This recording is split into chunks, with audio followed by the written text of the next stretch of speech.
मनी आणि मल्ल या दोन दैत्यांचा पराभव करून श्री खंडोबाने लोकांना संकटमुक्त केले। त्याचे स्मरण करीत साजऱ्या होणाऱ्या चंपाषष्ठीनिमित्त कसबा पेठेतील वाड्यात मनी आणि मल्ल वादाचा देखावा साकारण्यात आला आहे। फडके हाऊस चौकाजवळील स्वरूपा फाउंडेशनतर्फे संस्थापक अध्यक्ष तुषार शिंदे यांनी वाड्यातील त्यांच्या घरामध्ये हा देखावा साकारला आहे। तब्बल 6 फूट उंच आणि 10 फूट रुंद असा हा देखावा साकारण्यात आला आहे। यामध्ये जागरण गोंधळ, तळी भंडारा, कुळधर्म, कुळाचार असे सर्व साकारण्यात आले असून याचे काम मागील 30 दिवसांपासून सुरू होते। याकरता तुषार शिंदे, अभि निजामपूरकर, प्रसाद कारंजकर, श्रीनिवास टेमगिरे, ओंकार कवळे, शिवेन शिंदे, रवींद्र शिंदे, ज्ञानेश्वर पवार, संभाजी मोरे यांनी अखंडितपणे मेहनत घेतली आहे।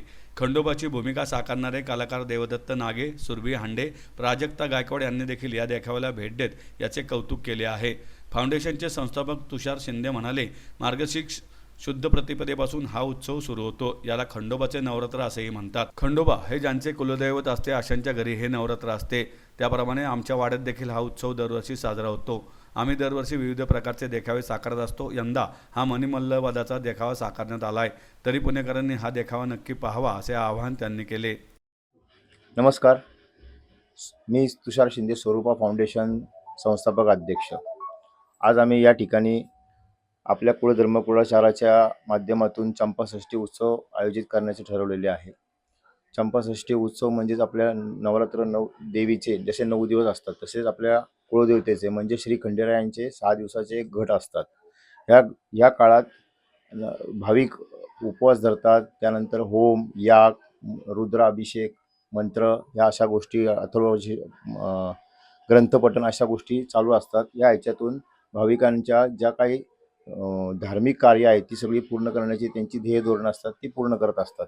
अशा माध्यमातून आम्ही हा संकल्प राबवण्याचं ठरवलेला आहे।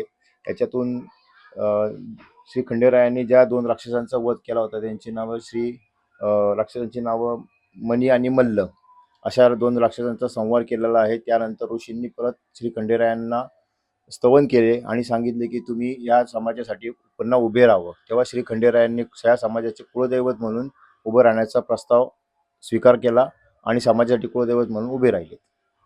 अशा रीतीने आम्ही हा सर्व देखावा सादर केलेला आहे। तर आपण सर्वांनी या देखाव्याचा आनंद घ्यावा अशी आमची इच्छा आहे।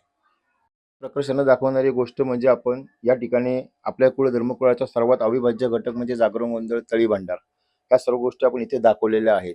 आपल्या इथं जी परंपरा आहे की नवरा नवरीचं लग्न झाल्यानंतर जेजुरीला जाणे, तिथं गेल्यानंतर जे काही कुळधर्म कुळाचाराच्या आपल्या चालीरीती वंश परंपरागत चालत आलेल्या आहेत ते दाखवण्याचा आम्ही आमच्याकडून एक माफक प्रयत्न केलेला आहे। तरी कृपया आपण याचा आनंद घ्यावा ही आमची अशी अपेक्षा आहे।